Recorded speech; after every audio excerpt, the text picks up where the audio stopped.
İl ərzində dünyanın müxtəlif bölgələrində kameralara düşən yüzlərlə ruhlar və ya gözə görünməyən varlıqların videoları paylaşılır.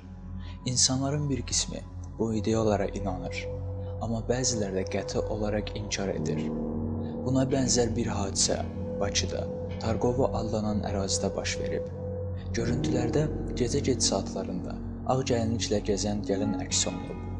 Bəziləri iddia edirlər ki, görüntüdə olan ruh deyil, xanım toy gecəsi faciə yaşadığında ailəsini tərk edərək küçələrə düşüb.